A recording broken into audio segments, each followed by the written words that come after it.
européen, ce sont souvent à travers des mécanismes collectifs d'entreprise ou des accords de branche que les assurances de personnes se sont développées.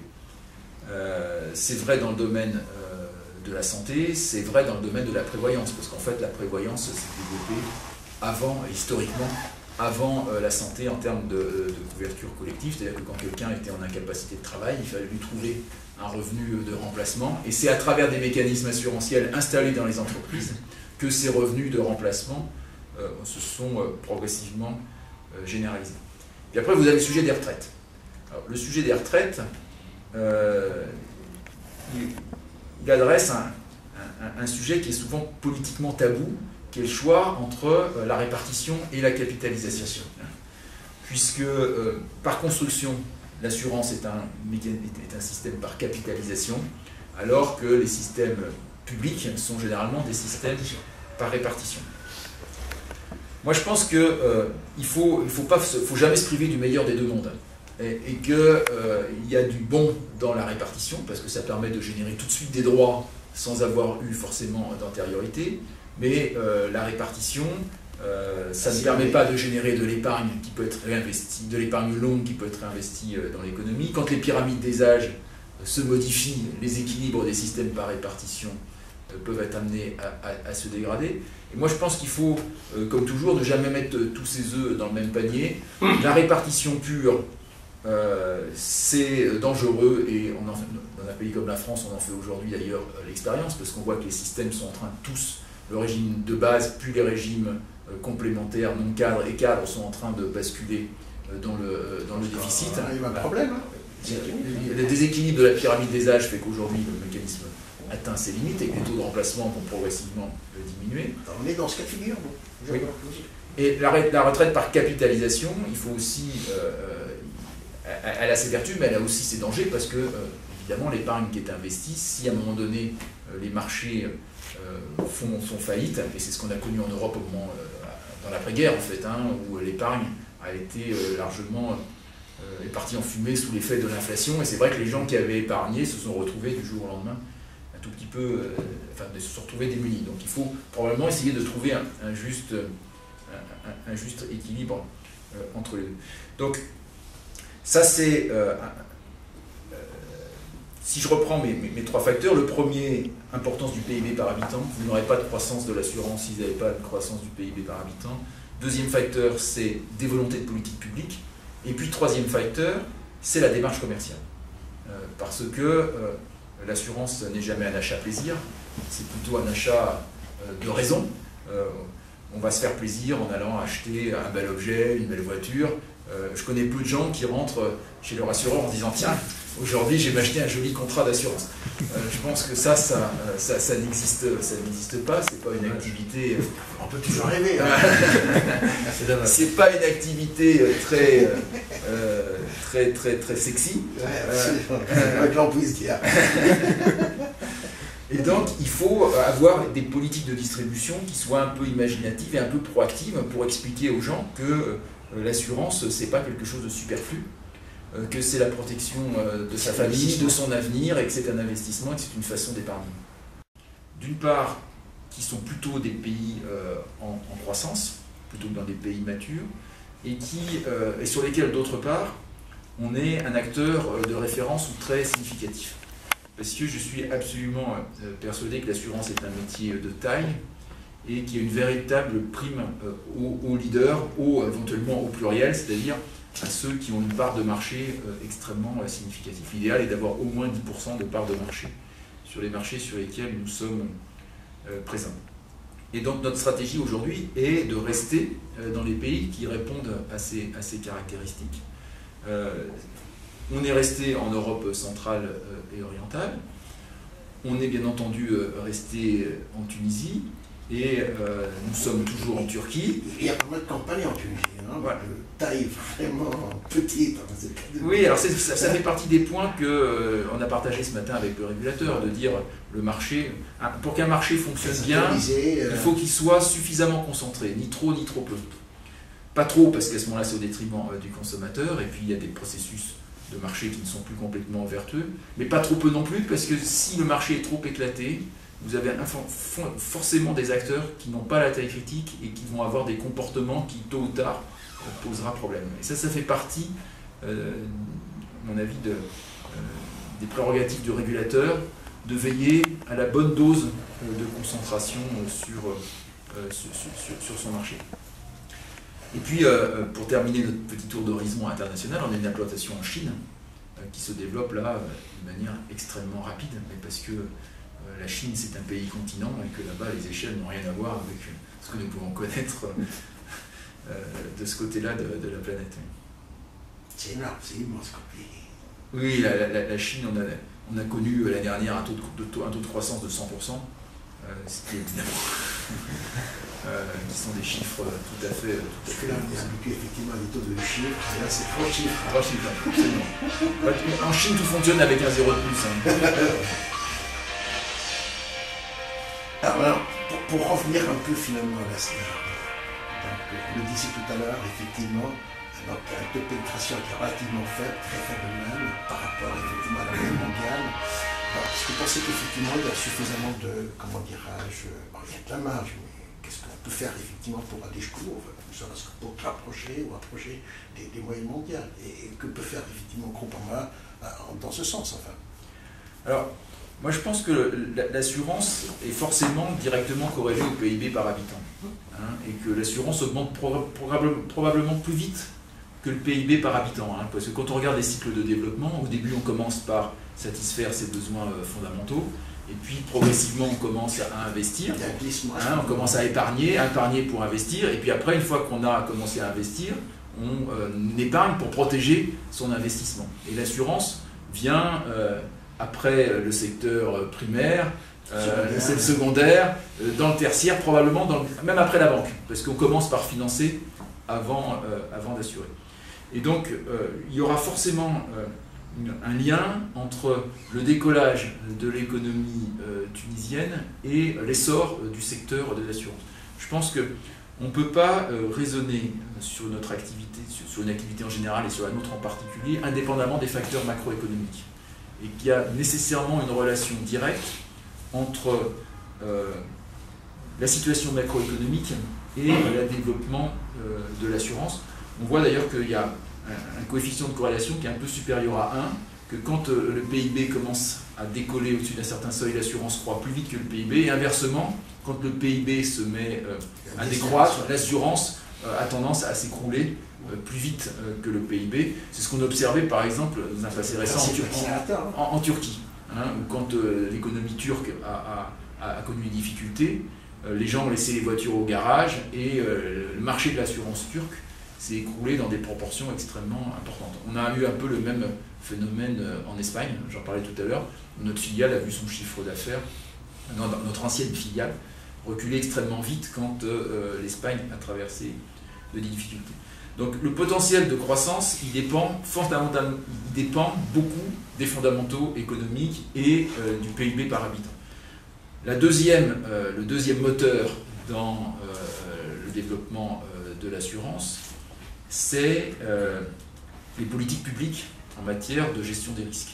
D'abord, est-ce qu'il y a des assurances obligatoires ou pas, jusqu'à quel niveau? Et en matière d'assurance de personnes, c'est quelle est la part prise en charge par les dispositifs de solidarité ou des dispositifs publics sur l'assurance santé d'une part et sur la retraite d'autre part. Sur l'assurance de dommages, je pense que les politiques publiques n'ont pas forcément un impact déterminant, si ce n'est sur certaines branches délimitées. On en parlait ce matin comme sur l'agriculture, où là les politiques publiques peuvent, et sont d'ailleurs dans la plupart des pays du monde, un levier extrêmement puissant dans le développement de l'assurance de ces branches, qui ne vont pas forcément spontanément s'assurer d'elles-mêmes, ou des branches dans lesquelles les revenus ne sont pas toujours suffisants pour financer le coût de l'assurance. On sait qu'aujourd'hui, le premier levier mondial de soutien à l'agriculture, c'est l'assurance. Aux États-Unis, par exemple, la manière dont les Américains soutiennent leur agriculture, c'est d'abord et avant tout par le levier de l'assurance. Donc l'assurance de dommages, il y a incontestablement un pouvoir politique d'inciter ou pas le développement des branches. Sur le domaine des assurances de personnes, là c'est beaucoup plus massif, hein, puisque en fonction de ce que l'État prend ou ne prend pas, comme il y a un besoin de couvrir les populations, la place de l'assurance change énormément. Je pense que dans tous les pays du monde, beaucoup de pays, pas dans tous, j'exagère, mais dans un certain nombre de pays du monde, il y a aujourd'hui des problèmes de déficit public, et on voit qu'il faut que les assurances privées prennent le relais sur les assurances, publiques. Et dans le domaine de la santé, si j'ai bien compris, d'ailleurs en Tunisie aujourd'hui, il y a plutôt une baisse tendancielle plutôt de remboursement par la sécurité sociale. Hein, et donc il faut que quelque part que les assurances privées prennent le relais. Et en matière de retraite... Mais pas de la même manière. Mais pas de secteur public. Pas de la même manière. Effectivement. Hein, sinon, connaîtra peut-être effectivement 4-5% de PIB. Oui, il n'y a aucune raison qu'il ne se passe pas en Tunisie ce qui se passe ailleurs. Alors, il peut y avoir dans certains pays des barrières culturelles, notamment aux assurances de personnes.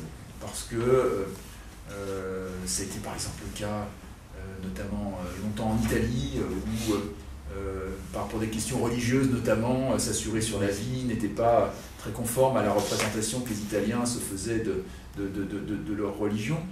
Je ne pense pas qu'en Tunisie il y ait ce genre de réticence. Et de toute façon, il y a des formes d'assurance aujourd'hui qui sont en train de se développer, qui peuvent répondre à ce genre de demande, hein, puisque la Star participe au capital d'une société Takaful. Donc on voit bien que là aussi il y a des solutions. Il faut juste être pragmatique et apporter les bonnes réponses.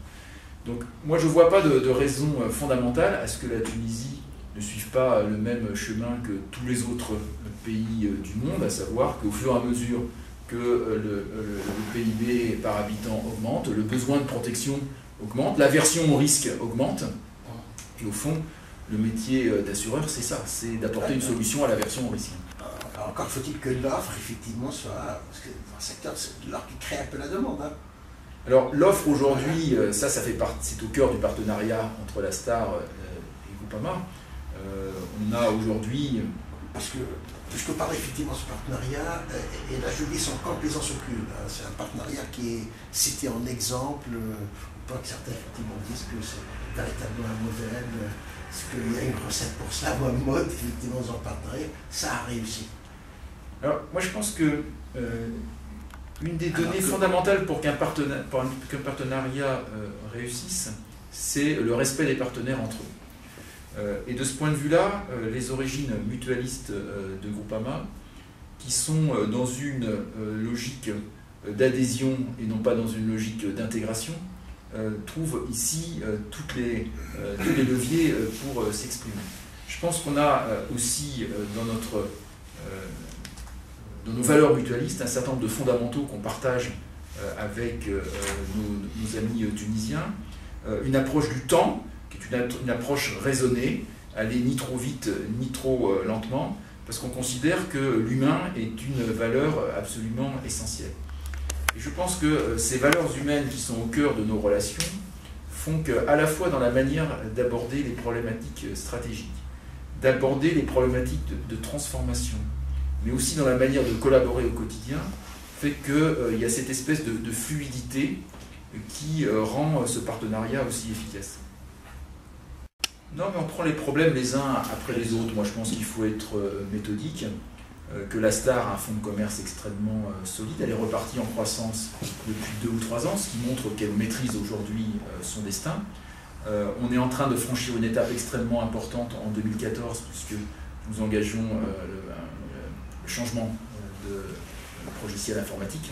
Et on sait que l'informatique, c'est quand même le cœur du réacteur d'une compagnie d'assurance. Donc ça, ce sera une étape extrêmement importante dans la vie de la société, parce que c'est sur la base d'un système d'information plus moderne et plus performant qu'on pourra repartir en innovation. Vous disiez tout à l'heure que l'offre crée la demande, mais il n'y a pas d'offre s'il n'y a pas de système d'information qui permettent de la gérer de manière professionnelle.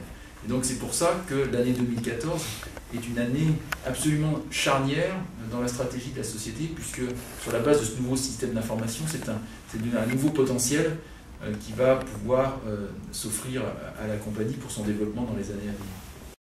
Alors, le contrat avec le tunisienne, Alors si on vous le demande, vous le ferez? Moi, la seule chose que je puisse vous répondre sur ce point, c'est qu'on est très heureux avec les 5% et que ça ne nous empêche pas de travailler. Comme vous le disiez tout à l'heure, le partenariat est cité comme un exemple, nous en sommes très fiers. Donc, ce n'est pas un sujet de 35 ou de 51. Aujourd'hui, nos équipes sont au travail ensemble pour améliorer le professionnalisme, améliorer la performance, améliorer le service de nos clients et augmenter la profitabilité de la STAR. Qu'on soit à 35 ou à 51 ne nous empêche pas aujourd'hui de faire le travail qu'on a à faire, et je pense que tous les actionnaires sont satisfaits des progrès qui sont accomplis.